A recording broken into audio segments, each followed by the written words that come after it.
Good morning. Welcome. Thank you for spending a part of your morning with us. I'm seeing a lot of familiar faces and names, folks that have been participating throughout this 4-course series. And as you may know, this is the last course of the 4-course series.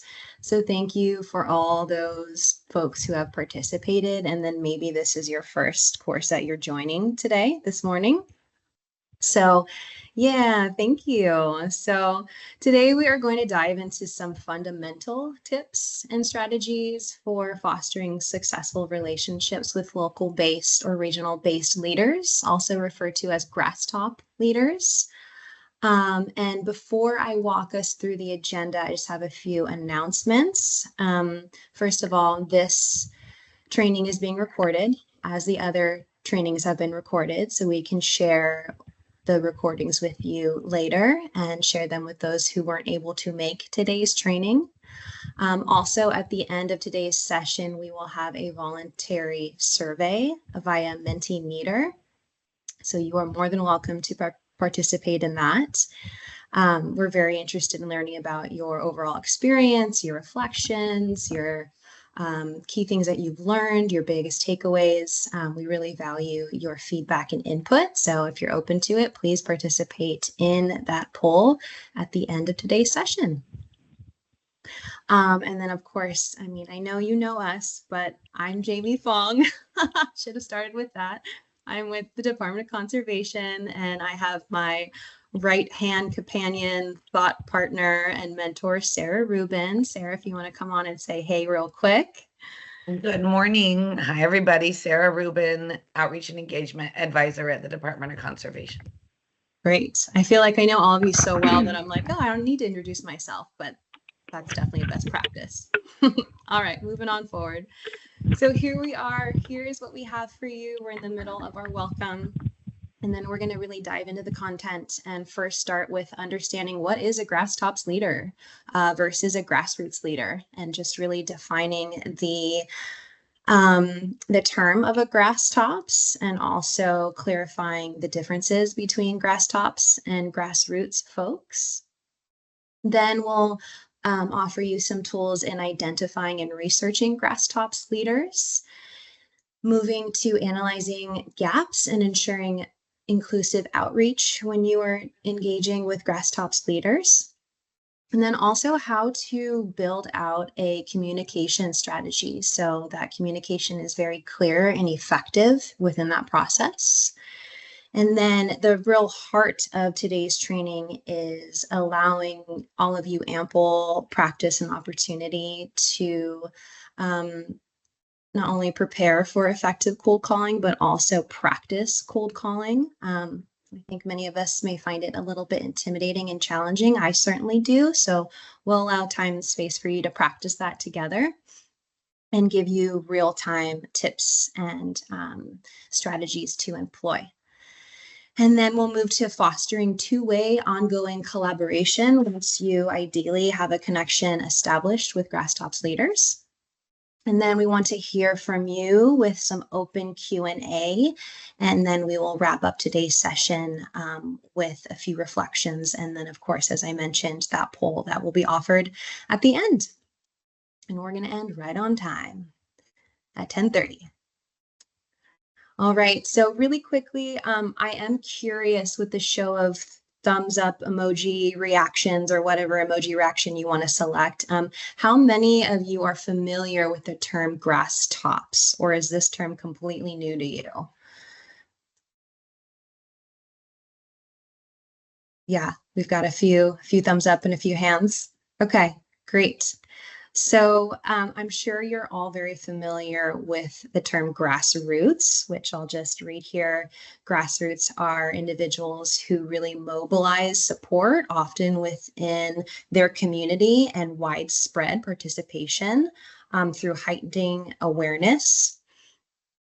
Whereas grass tops leaders are more influential figures with strong connections to decision makers, such as elected officials or industry leaders or locals who can directly impact policy or decision making. And the key components of Grasstops leaders include they are often holding leadership positions. This can consist of being an elected official, a CEO, a clergy, etc. They often have access to policymakers, media, organizations, or institutional resources. They influence through their status and well-established networks. And they can also lend credibility or open new doors for new connections and alternative approaches to elevating an event, a program, a project, an initiative, etc. Whereas Grasstops leaders are often volunteers or community members who organize from the ground up to catalyst change. They may be the most vocal, however, they may not have kind of like the underground knowledge and insight to specific networks who have a broader, heavier influence.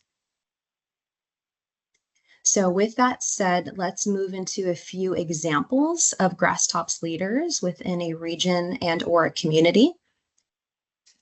So here are about 6 examples, and you'll have the slides available to you later, so I won't go through each one. So I'll just touch on a few, starting with tribal or cultural leaders. And I think we all know that tribal and cultural leaders are super critical for connecting with marginalized groups. Now, this can consist of elders or council members in Indigenous communities, heads of cultural organizations.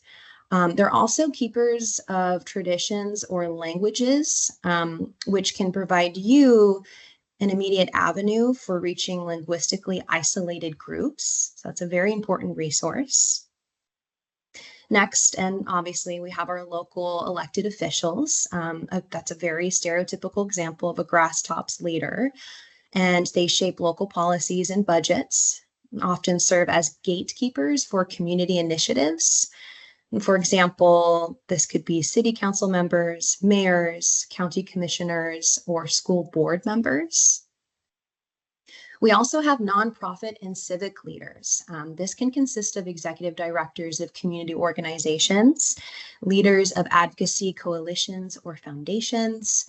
This group of folks, they often work across sectors and have deep community ties. So if this is your target audience and you're not connecting with this type of grassroots leader, then basically you need to reorient what your goals are. And if you have clarity around if you're connecting with the Grasstops leaders that are directly connected to your target audience. And lastly, a group that you may haven't thought of as a Grasstops leader or isn't considered a stereotypical leader is local business owners. They may have both economic influence and social credibility, which could provide leverage for you and be a great resource. And examples of these folks are CEOs or owners of major local employers, or Chamber of Commerce presidents. So there are many reasons as to why it's really valuable to develop partnerships with Grasstops leaders whose missions and values align with the objectives or the purpose of your project or program. Engaging this group of leaders can provide an opportunity for an exchange of resources and knowledge in a variety of ways that you see here on this screen. So in a minute, we will discuss how to identify these leaders in your community or region. But before I do, I want to hear from some of you. And what I would like to know is, do you engage with any Grasstops leaders now in your work? So I'm going to invite some of you to share that response into the chat, or if you are comfortable, you're welcome to turn on your camera and turn on your audio and respond. If you engage with Grasstops leaders in your work now, and if so, what would be an example?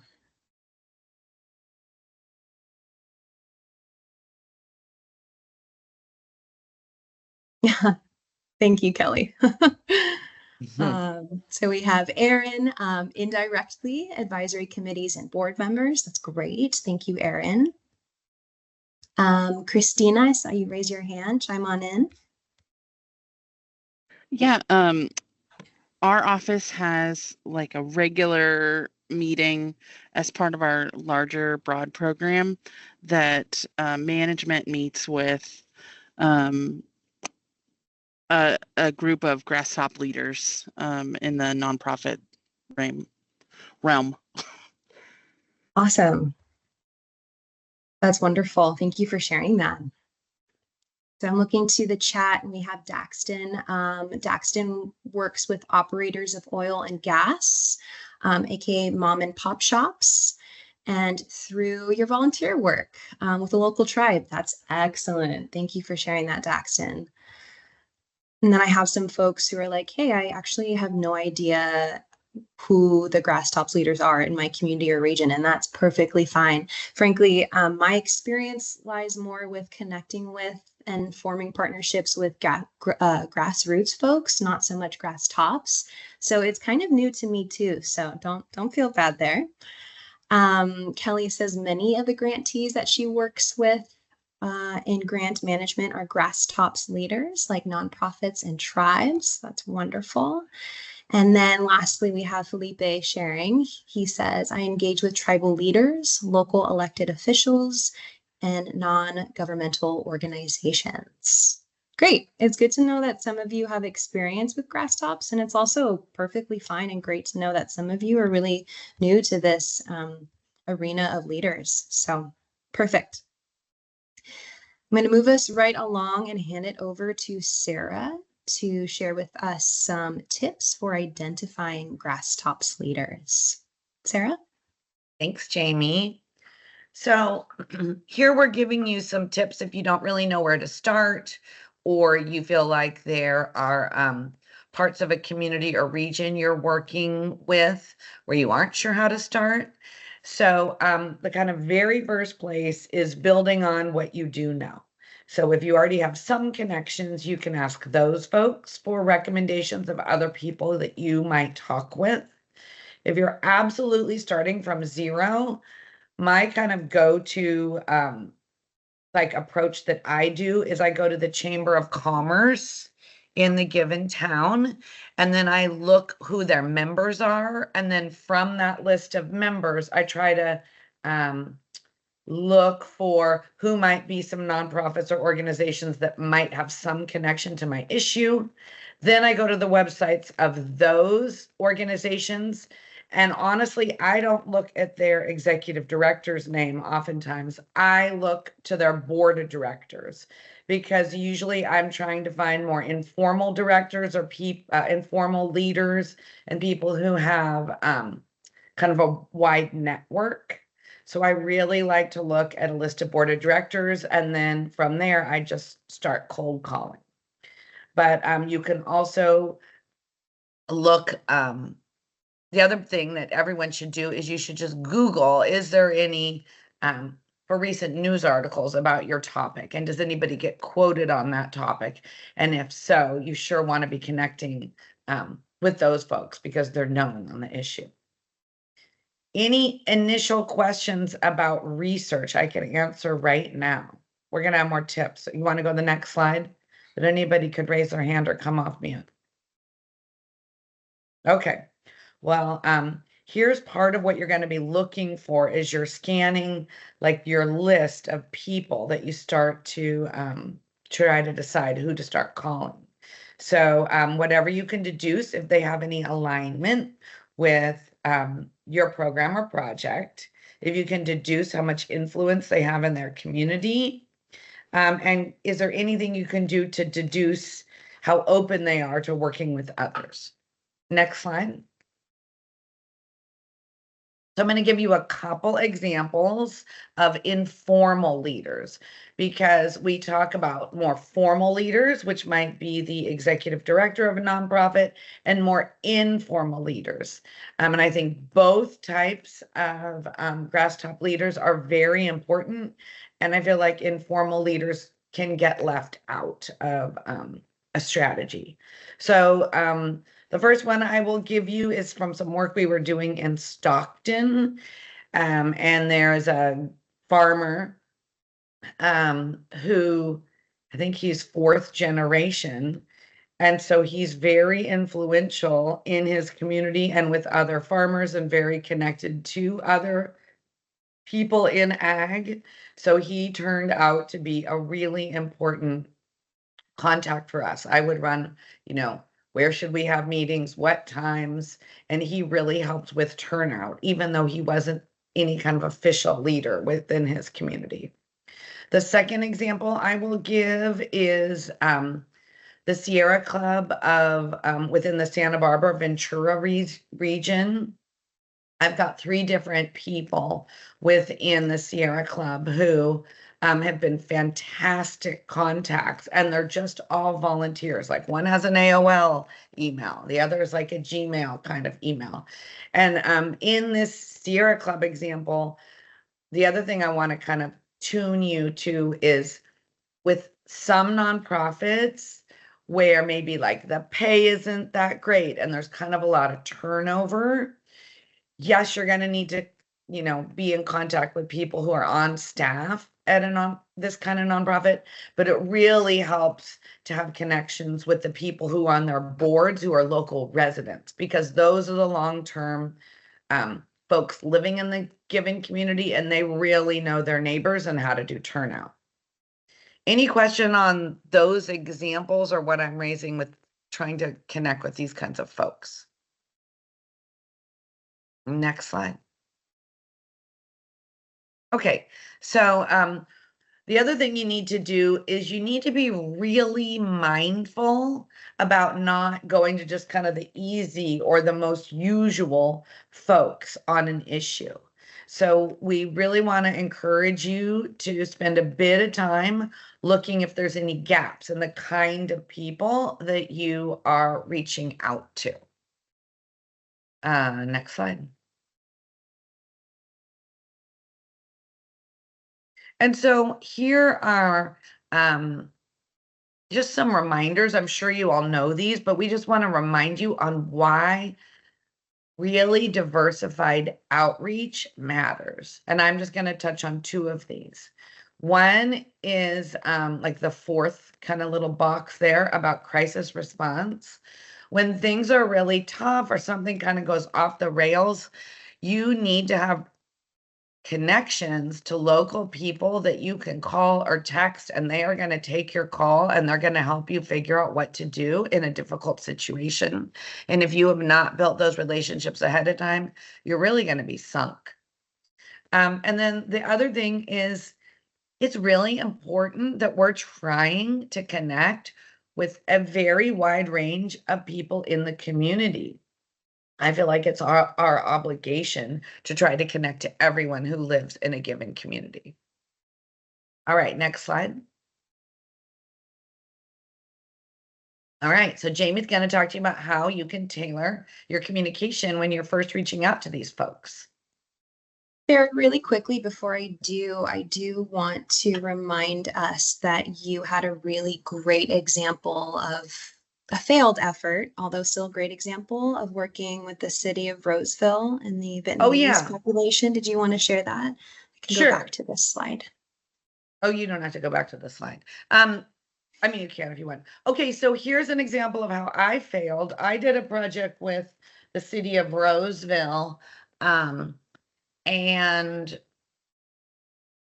we were looking at a variety of issues related to city services. And one of the segments of the community that I didn't have a good connection with was the Vietnamese community. So I did some research, and my kind of big idea on the way in to that community was through faith-based organizations. But once I talked to a few people and found out that the kind of main place folks went for church was actually in Sacramento and not in Roseville. And it was at this church that was kind of I don't know if you call it a mega church, but one of those really big churches. I got kind of intimidated because I just felt like, how is it going to make sense for me to call this church where this little segment of their population from Roseville? Like I couldn't really get my arms around how I would do the messaging. And then while I struggled with that, I kind of ran out of time. And so I ended up I feel like really making inadequate connections within that community. And we didn't see the turnout. We had a 150-person meeting, and I feel like there just wasn't the turnout with that segment of the community that I would have liked to have seen. So that's that. Thank you, Sarah. I didn't want to skip on that really great example because I think that we highlight a lot of successes, but it's also really important to highlight the lessons learned or like the failures. So thank you for sharing that. Yes. I always have a long list of failures I can keep sharing. One will do. Thank you. Any questions before we push forward? Yeah, Denise. Yes, hi. Thanks for sharing that failure, Sarah. I'm kind of in a project in Stockton where I'm trying to find grass top leaders for a cleanup project, and the issue is like I'll go to the website, but there won't be. Man, I'll go to the place on Google, but there isn't a website or any contact, and that to me, I guess it's very demotivating. Because I was looking at like Sikh temples, Vietnamese temples, and some of these don't have much contact information. So I'm just wondering, like, how do I like move beyond that? I think I have this barrier thinking, well, maybe there's a language barrier, so I'm not going to reach out to them. Or there's like an Islamic cultural center, there isn't like a contact person. So it's like I'm being sent to their like general line. And yeah, I was just wondering if you had any like tips on how to like penetrate beyond like generalized email main phone line to get to like a person. Yeah, it is hard. Well, I mean, the most ideal thing is like if you had a day where you could drive to Stockton and go to those places in person. I mean, that would be kind of like the most straightforward thing. But other than that, the next thing I think I would do would be Google, is there any kind of interfaith group? Like I just happen to know there is one in Sacramento. And then I would be like, could I find, I don't know, a pastor or a rabbi who's involved in an interfaith group, and might they have a contact within, for example, the Sikh community? The other thing is, if there's any sports that are kind of associated with that religious group, for example, could you then Google, are there any, like say, lacrosse or cricket? Like sometimes if there is a sport that's associated with a group from their that's stereotypically from their home country, there might be a Facebook group, and then you could reach out to someone on the Facebook group to see like, can I connect with you? I'm trying to connect with leaders in your community. So, I mean, I don't have any simple answers because basically it's hard and time consuming. Thanks, that's super helpful. Thank you for that question, Denise. Okay, so here we are discussing how to tailor your communication, and I think the section that we just covered dovetails this really nicely. So here are some tips for crafting a thoughtfully tailored communication strategy. First, you should dedicate, I'm sure this goes without saying, but I'll belabor it anyways. First, please dedicate at the very least 10 minutes and at the very most an hour to researching the grass top leader or leaders that you aim to connect and communicate with. So you have a sense of who they are and what motivates them. What is also really critical is to tailor your messaging around your ask and being very clear about your ask and what your intention is for the conversation. Perhaps you are reaching out to ask them for support, or you're simply reaching out to them to inform them of something and to see if they would like to or have the capacity to participate. Also, using specific language to frame your message in a way that they can resonate with. Use your communication skills to meet them where you are at, where they are at. and provide options for how they can connect with you and allow them to choose how they want to connect with you, what the next steps are. So providing different levels of asks that align with their bandwidth would be a great way to encourage them and feel comfortable for them to respond. Same vein of consciously communicating and using your language very specifically. As a state employee, I often forget that organizations outside of government don't necessarily operate or communicate the same way. For instance, I think that I use a lot of jargon that I use among my colleagues that may not translate to someone outside of that immediate circle that I'm used to communicating with. So just being really aware of your choice of words. I also am reminded by how not everyone outside of a state agency doesn't operate the same way in terms of scheduling and cadence and timely responsiveness. Not everyone conducts business at the same pace at the same time. So just being mindful of that. And then lastly, also being aware of other people's preferences. Some Grasstops leaders prefer meeting over Zoom rather than Teams. Maybe some prefer a phone call or even an in-person meeting. So being aware of and attuned to what their preferences are and meeting them where they're at there.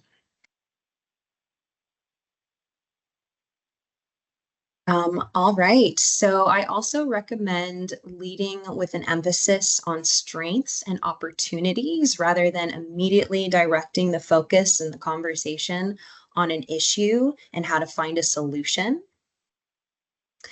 Be sure to articulate that there is mutual respect and benefit to be had here.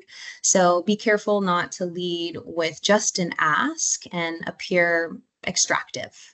Highlight again the mutual benefits of collaboration, if that's the direction that the conversation goes. And lastly, be transparent early and often. And what I mean by this is to set up expectations early and clearly. Be upfront and clear about your role, your goals, and what your capacity is. So this includes what you can do and also what you cannot do. And this last section here for tailoring your communication, I highly encourage you to listen intently and demonstrate interest in gaining a clear understanding of who this Grasstops leader is. And you can ask clarifying questions, reflect back to them what it is that you hear, and share an understanding or your interpretation of what it is that they're sharing to ensure that there's clear communication happening and you're on the same page. And when it feels authentic to do so, validate their points and or concerns raised in the conversation. And then lastly, the one that I'll touch on is if you don't sense an opportunity for following up occurring naturally towards the end of the conversation, create that opportunity. So even if it is bending a little bit of the truth here, just like create that opportunity for another phone call or for meeting up in person or meeting up virtually. So say if the conversation is limited to 10 minutes because that's all the time that they had to connect with you that day, you can say something like, hey, I really valued you bringing up your community's concern about a proposed housing development that would be built around a restored creek. And I would like to learn more about your perspective on that and the next steps that you have in mind for your community to take action. Are you open to scheduling another 20-minute phone call or scheduling a 20-minute phone call or meeting up for coffee? So creating that opportunity for continuing the conversation. And then lastly, offering to oversee the scheduling, overseeing the coordination of the logistics. So it makes them very easy just to show up and step in. So really creating that opportunity for them to feel like, all right, this person is really putting forth the initiative and the effort. So I want to pause here for any questions regarding communication. And I want to know if there are any communication tips that maybe I didn't touch on that work really well for you when you reach out to Grasstops leaders. Let's see, I see some action in the chat. Oh, nice. Any questions or any tips that you have for me or the rest of the group? Javier.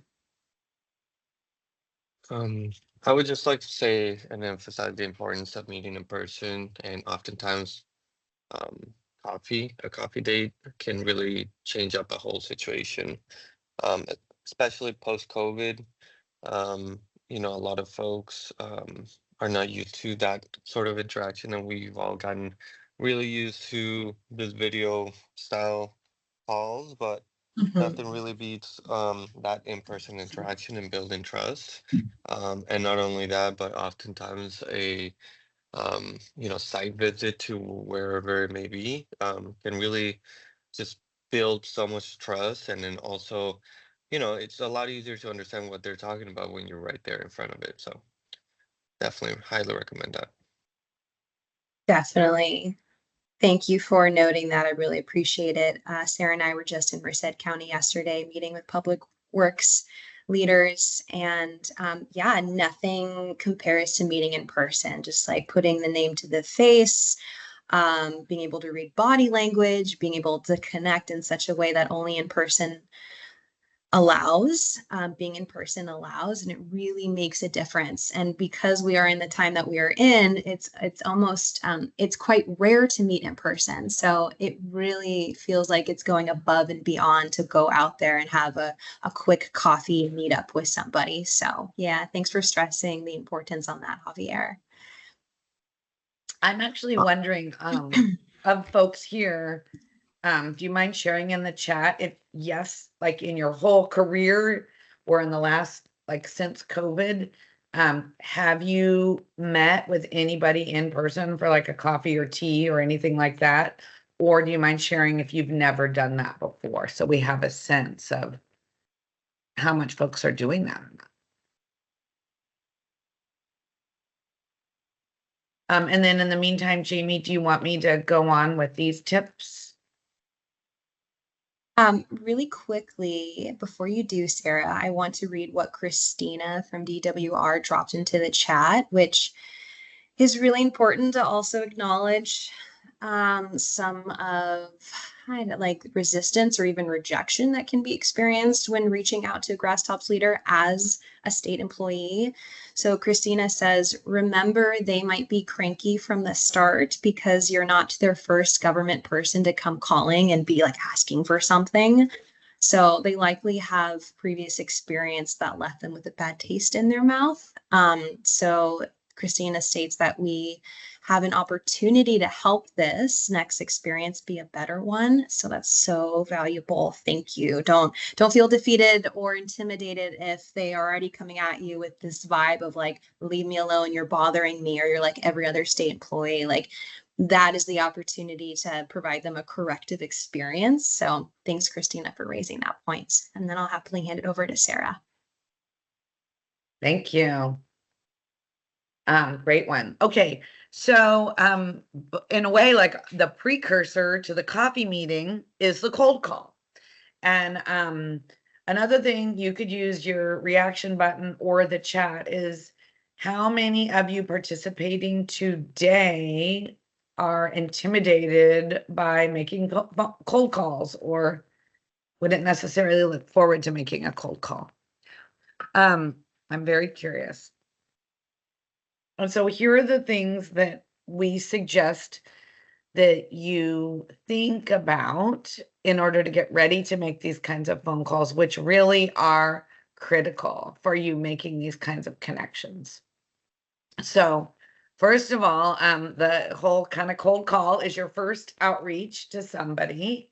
And I like to think about both kind of cold calls and warm calls, because sometimes I'll have met someone or I've been in a meeting with them, but maybe I've never phoned them directly before, or maybe it's been some years since I've reached out to them, or maybe I'm worried they won't remember who I am. So I think of that as a little bit of a warm call versus a cold call.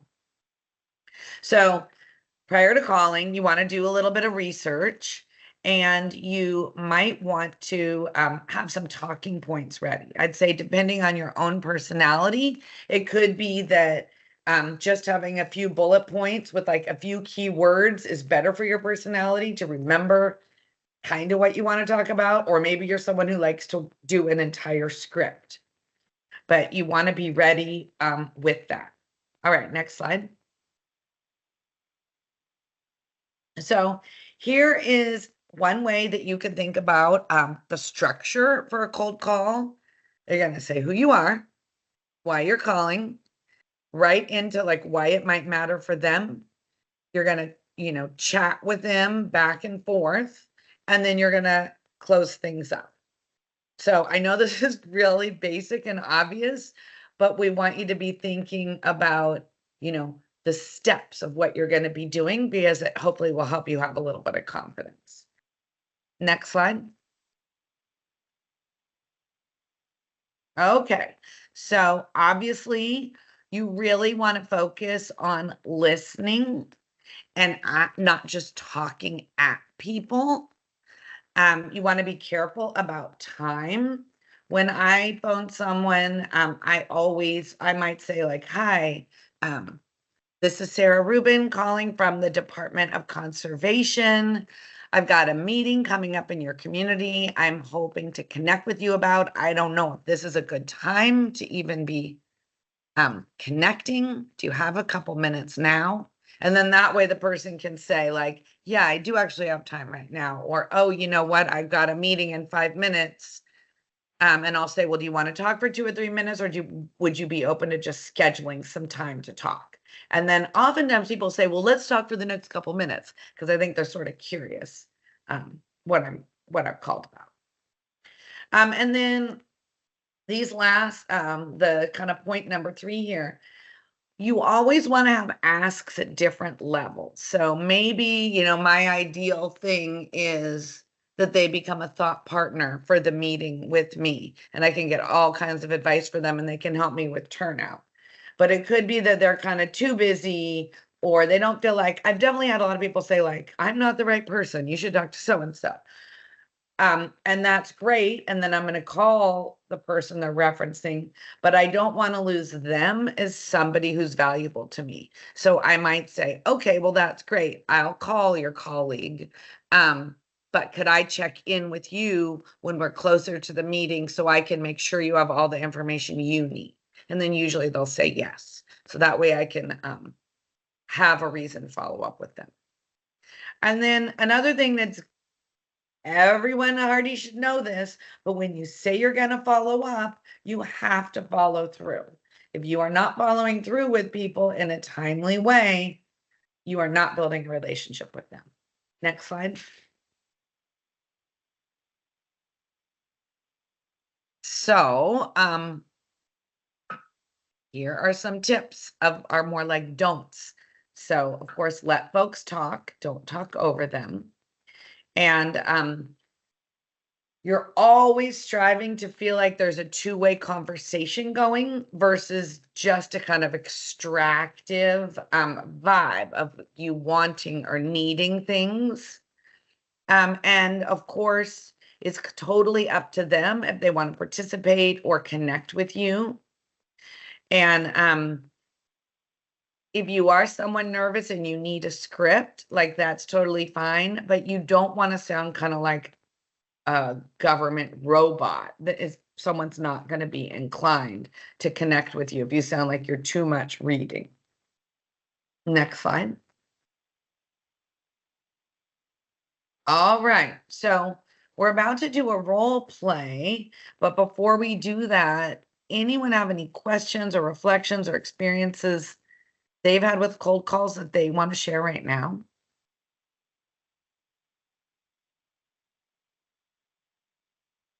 Go ahead.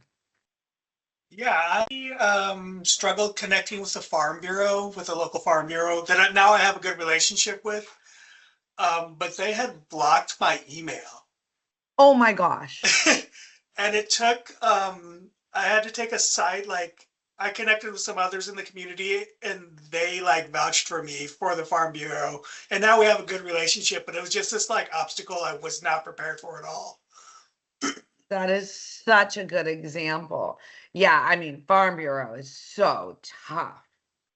Especially depending on which county you're in.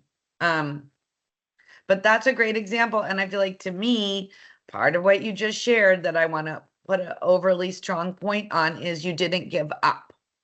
And we often, it really can be helpful to have like to be able to name drop. So, and then oftentimes what I'll do is I will ask people I'm chatting with if I can name drop them. So say I'm talking with someone at the city, say I'm talking about, I used to work with this woman, Maren Pitt, she was the head of economic development at the city of Turlock. And I'd say, okay, Maren, can I use your name when I call so-and-so? And she pretty much always said yes. So I'd say Maren Pitt referred me, and then everyone loved her. And so then they would talk to me. So it is really a bit of a chess strategy game, how you're constantly looking for like, who can I name drop? How can I get in? And as Christina said, it can be that different organizations are sick of you. And on the other hand, for some people, it is their job to be connected and they want their constituents to be connected to the changes that are happening by government in their community. So they're going to be really glad you called. Okay. Any other comments before we do our little role play? Okay, so Jamie, do you want to introduce the role play? Or am I doing that? Oh, I would like you to. Thank you. Okay, can you remind me what we're doing? Sorry, I've forgotten. Oh, yeah, that's okay. So we are going to stay as a full group. So everyone has the opportunity to observe our two volunteers. We're going to select, or you're going to volunteer yourself, one person to be a government agency staff, so yourself. And then the other person is going to embody the role of a Merced County employee. I can read the slide, Sarah, if you'd like, Oh, but it has. that's okay. Okay. So, okay, thank you. So, yeah, so really this role play is based on actually what the kind of end result of what Jamie and I were doing yesterday. So, in our department, one of our divisions does is deal with old mines. So for this role play, you are going to pretend that you want to connect with staff, work on mines in Merced, and we wanted this first role play we're doing to be really easy because it's always easier to start with an easy role play. So do we have a couple people who would be willing to volunteer? Otherwise, I'll just name some folks. Russell, Philippe. Is it Philippe or Felipe? Felipe. Felipe, okay. Chloe, Brandy, Sochi, Sarah. Any of you all willing to do it? Sure. Okay, awesome. I need a second, sure.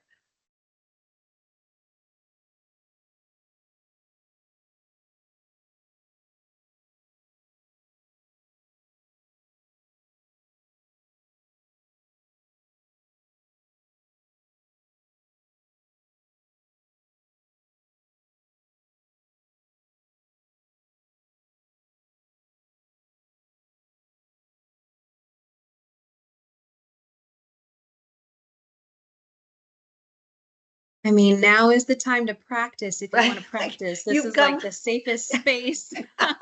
You've come to this So- training to learn how to do this, and we're going to have more role plays, and you're all going to be role playing, and it's only going to get harder. So if you want to do something easier, this would be a good one. Okay, I'll go. Yay, okay. Yay, I great haven't job, had a thank you. cold call or call since for like forever, so let's do Perfect. this. Okay, great. Okay, so let's see. Okay, so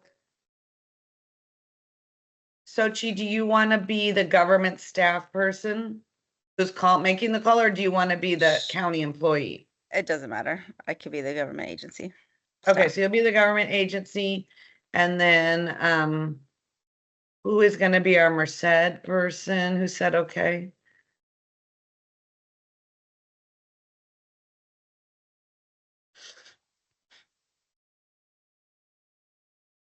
Are you talking about me? When you said Yeah, sure. who is that? Yeah, I think it was Yeah, it's Russ. Russell. Hi. Oh, Russell, okay, Okay. good. Great. I'm working from a really small screen. Okay, so Russell, you work at Merced County. You're within the public work, you're within the planning division. And one of the things you do is you oversee mine inspection stuff. Okay, Okay. and then Sochi, you work at the Department of Conservation, and you are wanting to support Merced County in like, they've had a lot of turnover recently, and you want to make sure that they have information they need related to this regulation that you can refer to as SMARA. Anyone you call it Merced like in this way will know what SMARA is. So you're making your cold call to introduce yourself, to say that we are wanting to connect locally, we're interested in coming out to Merced, and would you be open to the idea of us coming and visiting? Okay, you guys Okay. ready? Yeah, Okay, you bet. so ding-a-ling-a-ling. Go ahead. Hello, Mine Oversight, Merced County. This is Russell speaking. Hi, Russell. Thank you for taking my phone call. I'd like to introduce myself. My name is Sochi Miranda, and I'm calling from the Department of Conservation. I was reaching out to your county to see if you had time or if your leadership had time to reach and connect with Department of Conservation. Oh, whoa, I'm sorry. You're from the state. Give me just 1 second.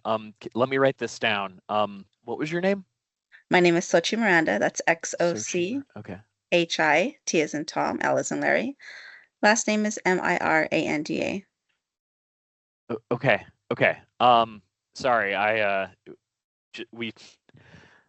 Is there something that you want to speak with them about?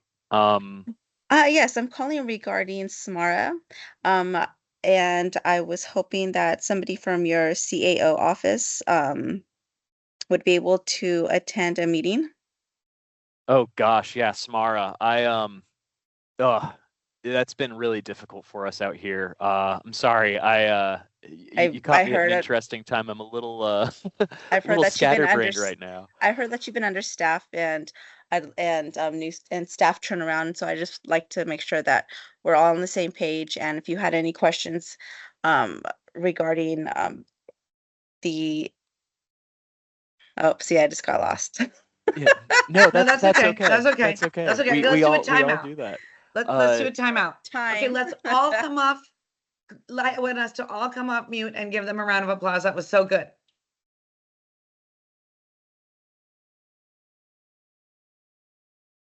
Yay. Okay, that was so good, you guys. I'm so happy right Sorry, now. I just skimmed it over. No.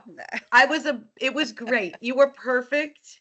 And okay, so now what I'm gonna do, Russell, you're gonna stay in your role. We're gonna do this one more time. And I'm now gonna be the caller from the Department of Conservation. Okay? So I'm gonna do it kind of a different way. Ding-a-ling-a-ling. Hello, Merced County Mine Oversight. This is Russell Kinney speaking. Hey, Russell. My name is Sarah Rubin. I'm calling from the Department of Conservation. How's it going? Oh, hi, Sarah. It's going okay. It's going good. How are you? Oh, thank you for asking. I'm good. I realize this call might feel completely random, but I am actually calling about what's going on with you guys in your SMARA program. I work with the folks within our department who work on SMARA. And I don't know if this is even a good time, but I'm hoping to talk about how it's going with SMARA for you all. forgive me, that's a big question, and that requires a big answer. To Well, be I don't need a honest, big answer I right know. now. I know we've been having because it's such a big topic, it can be a little intimidating to talk about. Mhm. You'll forgive me, particularly That's with, okay. someone who just acknowledging the elephant in the room, someone who's, overseeing what it is that we're doing. Mm. And I'm tangentially related to the program. Mhm. And I know that there's some folks that have a lot of questions about it. Mhm. And it seems a little onerous on our Mhm. end. So forgive me. Yes, we've been having No, some that's fine. difficulty with it. But That's fine. is there anyone in particular you're hoping to speak with in the OCA So, or CAO? first of all, I got to tell you that everything you're saying, I feel like is really normal. Okay. And a lot of people talk about how onerous it is. And in a lot of ways, that's actually exactly why I'm calling, because we've been having internal conversations about the fact that honestly, within our department, since COVID, we have not adequately been out in the field and visiting lead agencies like yours, and just trying to make sure that people have the information they need or the assistance they need. And my impression is there's been a kind of a lot of turnover Yeah, within the you can say planning. that again. Yeah. So that's why I've just started to wonder, like, would you all be open to a visit if we came with some of our subject matter experts so we could just be talking through basics of SMARA and get advice from you on what can we be doing better to help local lead agencies like yours? Oh, yeah, totally. I know that's something that Gary would be really into. Let Okay, me get you time his out. number. Okay, so time out. Okay, so let's talk about the difference with those two approaches. What did I do that was a little different than Sochi? And they're both, I'm not saying one is exactly better than the other. You knew Let's what you were get some talking about. No, I'm observations. just kidding. You did great. Both of you did great. Russell, you're hilarious. Russell, you are Thanks. really good. I felt like the approach was just so much more personable, like, hey, what's going on with you? Rather than like, hey, this is me and this is what I need. And you gave them the opportunity, gave Russell the opportunity, the open floor to share about what's going on with him and his department, his team, to get a sense, like a temperature check of where they're at. So you probably would have a clear avenue of like, okay, the next step of what we would talk about is this or this or this. So that's my Others, observation. great. Others. Couple people willing to come off mute. Can you guys hear me? Yeah, Yeah, go this ahead. is Evan. This is Evan I here. think Oh, sorry, go ahead. thanks. I think you did a really nice job leveling with him and like admitting that like, yeah, this is a difficult process and like we're here to help you and like let's work on this together, and offering like more of a partnership rather than like a scolding or something like that. Good. Chloe. Yeah, I agree with that you are in sort of a supportive role, and you wanted to help them. That's very important for them to hear, so they'll be more cooperative when they hear that. Yeah, that's very good, I think. Good. Ebenezer. Yeah, I agree with everything that's been said. I think it's more so like the call doesn't have to be tense or that you're calling to scold them on what they are not doing or what they're lacking, but more so letting them understand that since COVID, we also have fallen short in what we need to do. So we're helping bringing them up to speed. And so I think that that helps the other person kind of calm down and realize that we're here to support them, as everybody else has said. Nice. Yeah. So I think for me, that is kind of the the key thing is I'm trying to basically the kind of like big three things I'm thinking in my first call is like make some kind of connection with this person so I have some little edge of a cliff to hang on to versus falling off. And so I want to have kind of a small ask or like building a small amount of rapport. And then the more I'm looking for something that I can say that's vulnerable.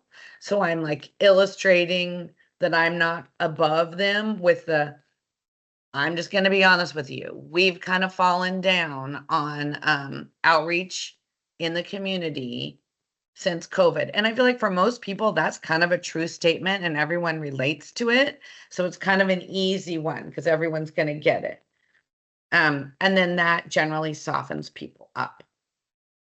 So Russell, can you say anything about feedback about the difference between the two kind of approaches? Yeah, I think defraying, some of the tension, right, particularly for a cold call, just by saying like, yeah, how you doing? Like some of the basic stuff is certainly helpful. And then, yeah, to your point, falling on the sword, you're not calling Merced County out. You're saying, hey, the state has been negligent in how we have been helping everyone understand what they need to do to administer this program properly. We would love to come out and just level set with you guys and see what problems you have. Was a good way to handle it, right? That way I'm not telling my boss, oh gosh, the state has called and they're going to descend on us. It's no, we have a helping hand from the state, and this is a great opportunity for us to talk to them about other programs, and hey, let's talk about Prop 4. How can I get Merced County more money? Is of course what Merced County is thinking. So anyway, totally. Yeah, okay. well done. Thank you. Okay, next slide. We're going to go to our second role play. Okay, because I do work at DOC, I got to say, no one's been negligent. It's just maybe more could have been done. No negligence, for real. We've been trying okay, so here's our second role play. So two of you could get ready to be volunteering, and I'll just warn you that I'm looking at all of the people with last names towards the end of the alphabet. So especially if your name goes between R and W, I'm hoping you're going to volunteer. So here's our next one. So one person is from government, and one person is at a nonprofit. And in this case, you are somebody who works with people in the Inland Empire, which is Riverside and San Bernardino counties, and you are trying to connect some local grassroots nonprofit people to one of your conservation districts. You want to set up an in-person meeting for your grantee, which is the Inland Empire Resource Conservation District, because that resource conservation district needs to be more connected with more diverse, like on the ground, disadvantaged community nonprofits. Okay. And then part of what's going on, like a little bit bigger picture, is you've got all this grant money that's about to flow through this resource conservation district. And some of that money is earmarked for these small nonprofits. So you're trying to find small nonprofits now to connect, and you want money to flow through them later. Okay. So, and our kind of emphasis here is fire prevention stuff. And the thing that is that there is going to be money for individual home hardening coming.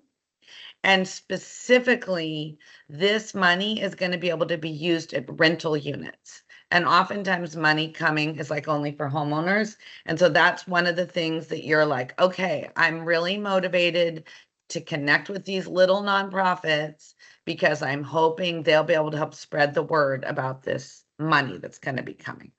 Okay, I hope this isn't too complicated of a role play. We've been trying to think of ones that would be realistic. So the person playing the nonprofit person, you're really busy. You don't immediately see a connection. You're in general kind of suspicious of government. And that's kind of your stance. So do I have a couple people who are willing to do this role play? Denise, Emily, Joshua, Michaela, Rachel, Sebastian. Any of you all willing to do it? I'd be willing to try to be the government agency staff. This is Denise. Great. Who do I have who will be a nonprofit person?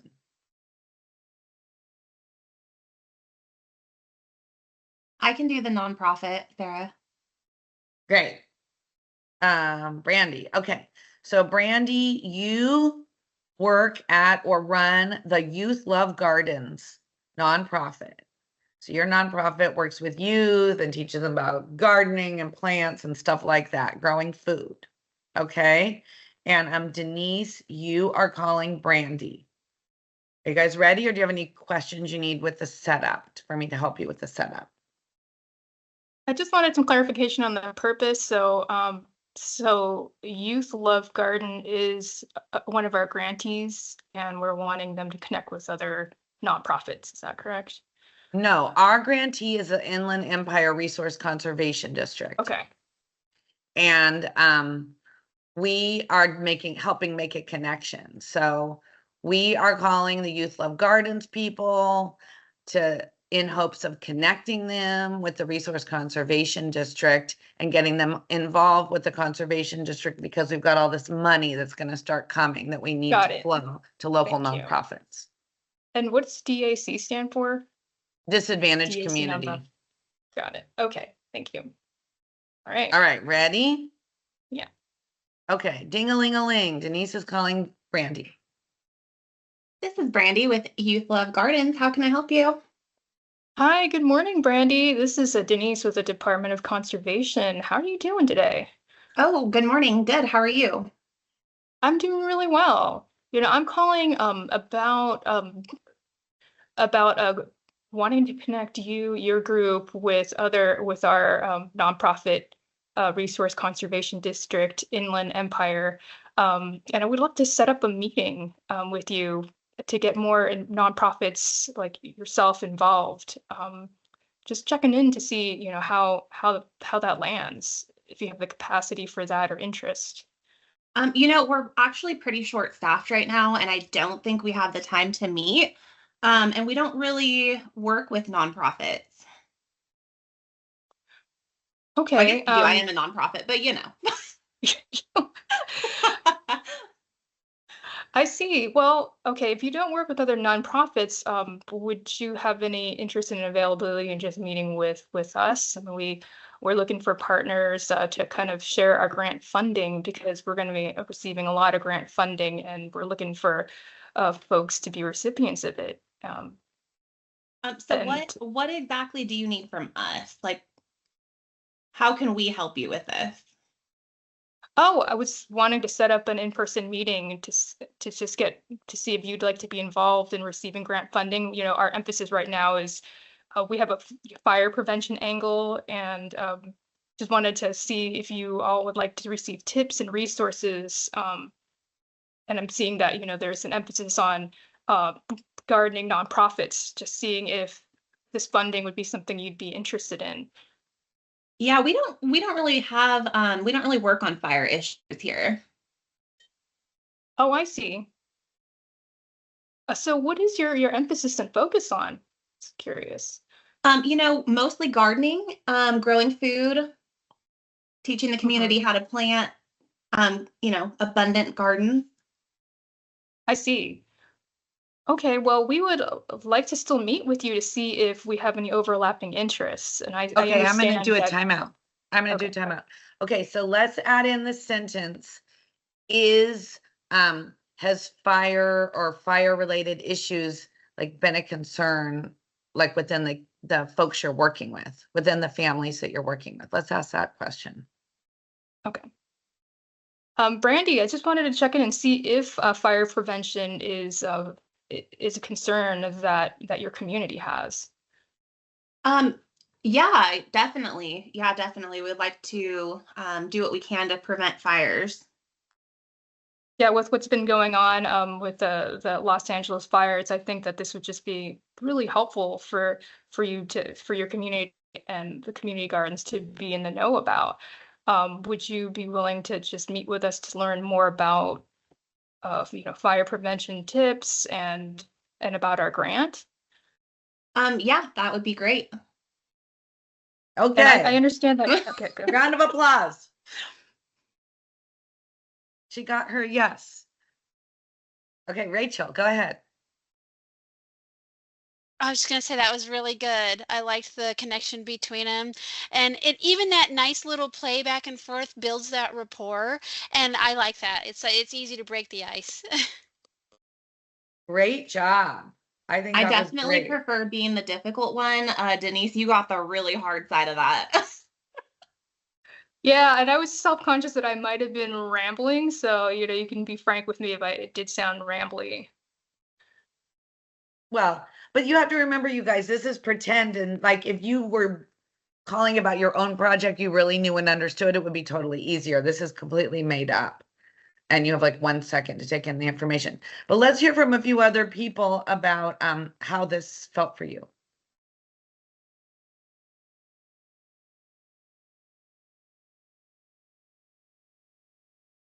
Okay, well then, especially given the time, Jamie, you want to send us into our breakout?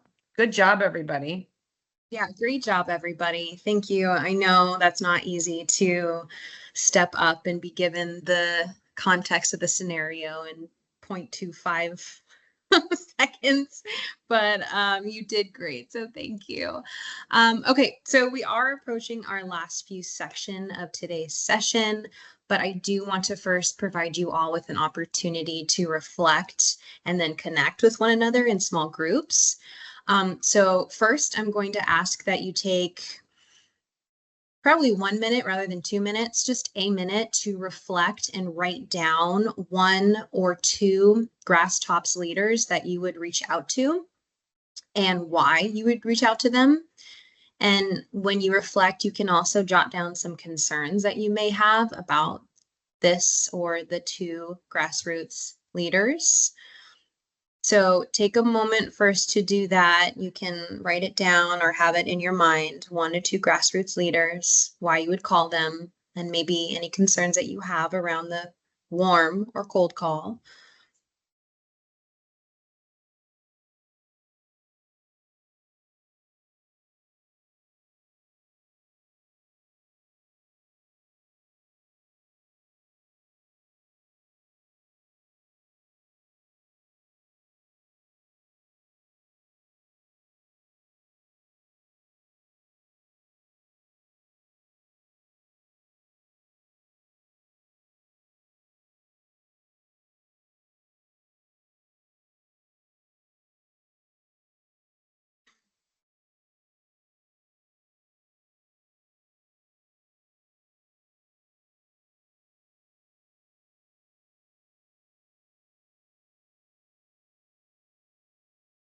Okay, and start to wrap up what it is that you're jotting down or archiving in your mind, and keep that there.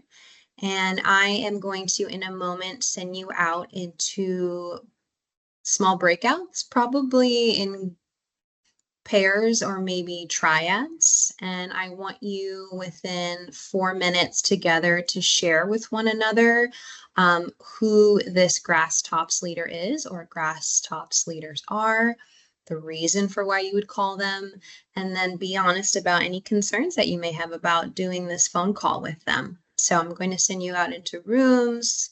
Give me a moment and I will let you know when you have about 1 more minute left and I'll pull you back into the main group.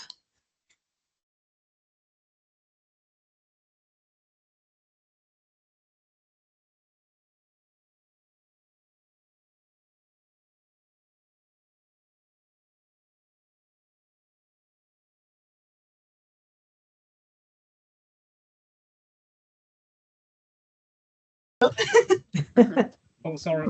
Hey everybody, welcome back. I hope that was fun to connect for a bit outside of the main room and your small individual breakout rooms. So I'm super curious. I would like to know who you have in mind to contact next, and why. So please drop that into the chat as we move forward. I'm going to hand it over to Sarah, but I'm going to look through the chat and be responsive to what you share about who you're going to reach out to and why. And with that said, Sarah, here we are. Perfect. Okay. So I'm going to go quickly through these next few slides because we want to have our last bit of time for open discussion. The big point with this slide and the next is you need to be thinking about two-way and ongoing communication. So when you're in a more active time with folks you're working with, you might have regular check-ins with them. Or if it's leading up to a big public meeting, I might just ask for one specific check-in because I don't want to ask too much from them. Next slide. And the other thing I like to do that I would encourage you to do is if you see something that would be of interest or useful to your Grasstops partner, forward it to them, make a call to them. I might look for little excuses to reach out to illustrate that I'm thoughtful. So for example, if the deadline of a discussion draft has been sent out by email the next day, I might call and leave a message or send a text saying, hey, I want to double check you got the email and that you see the deadline for comment on our regulation draft is whatever the date is. If I see that there's a webinar or a community event they might be interested in, I might forward that email and say, want to double check you saw this. So little things that are about just giving something to them versus extractive always are like a little penny in a bank for when you are working on relationships. Okay, next slide. I don't know if there's anything you want to highlight before I go into this slide, Jamie. Not this one, the next one. Oh, the next one. Yeah. Let's see.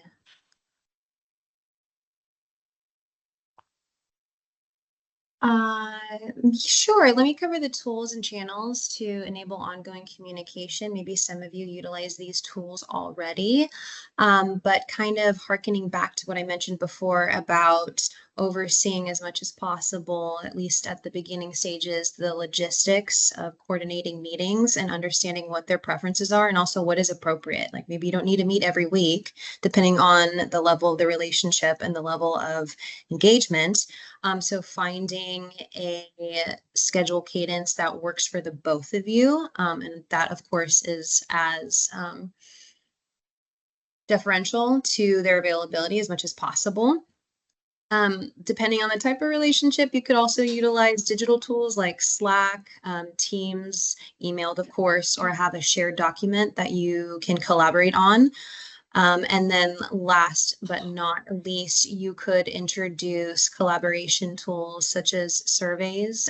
There are whiteboards, and there are other tools as well as another form of staying in touch without having to meet in person, virtually, or have a phone call. So utilizing the array of tools that are available to you that are the most conducive to the type of the relationship and how to further facilitate the ongoing collaboration of the relationship. And then in terms of handling communication breakdowns, I'll hand that over to Sarah. Great. So I've got a little formula to share if you want to go to the next slide that might be useful to some of you. This is what I like to do when I have kind of these like momentary blips in relationships. When I'm talking, the most number one thing when you have kind of a, I don't know if you call it a meltdown or like a blip in a relationship, is call. Make a phone call rather than an email so you can. I just had this happen to me like a week ago where I kind of messed up on something because I didn't follow up in as timely a manner as I should have. And I immediately called and it just totally de-escalated the situation. I was apologetic. So you revisit, you restate kind of the issue. So I might say, okay, let's revisit how we share information on blank. And then I say to them, what would be most ideal to you? So I'm asking an open-ended question that's giving them all of the power or decision-making. And then if they don't have an answer of what would be most ideal to you, then I will throw out what you might think of as a straw proposal. And so in that case, I might say, like, would it be better if we had a recurring biweekly call to check in on this? And we could always cancel it if we don't need it. So it's a very simple formula, but if you're not sure what to do, this could be a reference for you. Next slide. So here we are. I've seen some stuff within the chat that we could comment on, but because we just have 8 minutes left, we just want to open things up to anything you want to bring up whatsoever.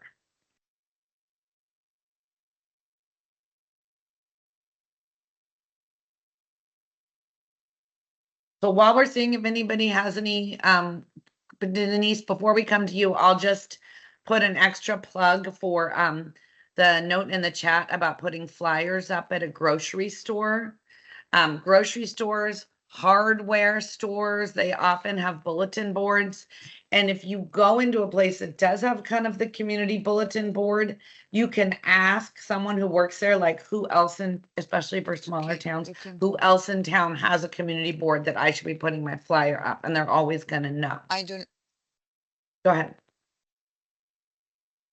Yeah, I had a question about how do you maintain like a record of the contacts that you make with community folks, because it takes a lot of attention and labor to continue that relationship, to build that rapport. And if for whatever reason you leave and you need to pass it on to someone else, like you give context to the person who's filling in for you. I would say, like, anything that if you're an Excel person, you could put it in Excel. I mean, at least where we work, we don't have any of these, like, I don't even know what the acronym is, CMS or CRS, these, like, we don't have anything fancy. So it either would be like a SharePoint Word document or a SharePoint Excel document. Or a Microsoft form. Oh, that is also a useful tool. And I haven't learned how to use Microsoft Forms yet, but other people know how. Okay, thanks. I mean, honestly, my main thing since I've worked here has been Excel. And it is, there's just really nothing sexy about that at all.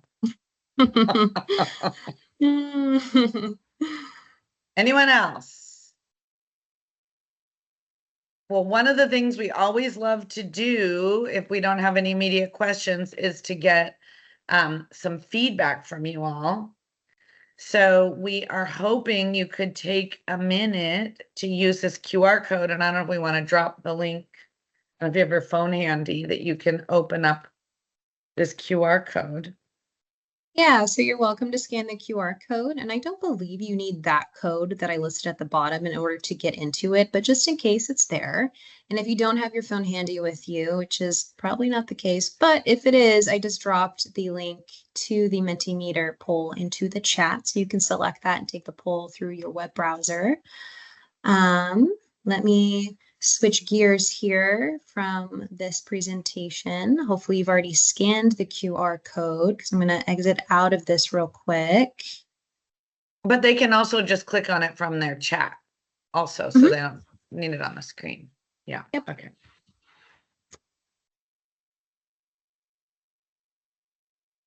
Oh, yay. You're already at it. Cool. Okay. So yeah, what is one big takeaway from today? I'm super curious. My mind immediately goes to it's okay to fail. I see outreach. I see be prepared, articulate, mutual benefit, be relatable. Yes, in alignment with the relatability is reciprocity. Lots of be prepared, be respectful of time, attentiveness, concise, research, two-way, and approachability, and build rapport as soon as possible. Love that, love that. Oh, I see comfort zone too. Awesome. Okay. Oh, still coming. Follow up to build connection. Be persistent. Yes, don't get too easily defeated. Don't get too intimidated. Easier said than done, but Do your best. Warm calls. Yeah, I actually haven't heard the term warm calls until today, Sarah. So that's great. It's truly a great term for it. Yeah. Okay, I'm going to move us right along to the next question. Thank you, everybody. On a scale of 1 to 5, how useful did you find today's training to be? How relevant did you feel it to be to your everyday work?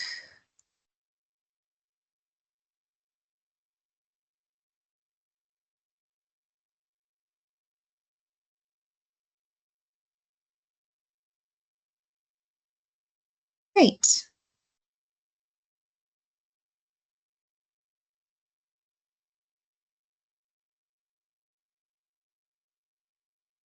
Okay, very, very good to know. For those who found it not to be useful, I highly encourage you to reach out to me and we can have a quick phone call or an email about what you found to not be useful so I can integrate that feedback and refine this particular training so that it is useful to somebody like you. So please reach out if you want. If not, that's completely okay. Not every training is for everybody. But it's also good to see that folks found it moderately helpful, very helpful, and extremely helpful. Okay, share one goal you want to set for yourself given today's training. One goal. It could be that one GrassTops leader to reach out to. It could be writing a script the next time you give a phone call or talking points. It could be allotting 10 to 20 minutes to researching a GrassTops leader that you're interested in. That could be a good potential partnership in the future. What's one goal that you have for yourself?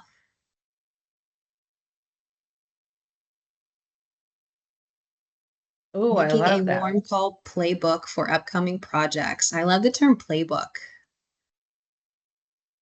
Yeah, write talking points for a warm call. I need to do that too. Yeah, thinking outside the box of our usual regulars. Love that. Start drafting talking points for project management and tracking. Lots of talking points. Okay, totally attainable goal. Remember to smile when starting a call. That's very true. Being aware of your own body language, even over the phone. Get more comfortable with presenting information and having difficult conversations. Yes, definitely. That's a great goal. Great tips for talking points and be prepared for responses. Never stop networking and building relationships with people. Okay, love it. Thank you, everybody. Moving right along. So here is the last part. We're right at 10:30 a.m. So any constructive feedback or comment you want to share, you're welcome to drop it in here for all to see, or you can send me a message or give me a phone call. I am definitely available and very open to constructive feedback or a comment that you may have after today's training.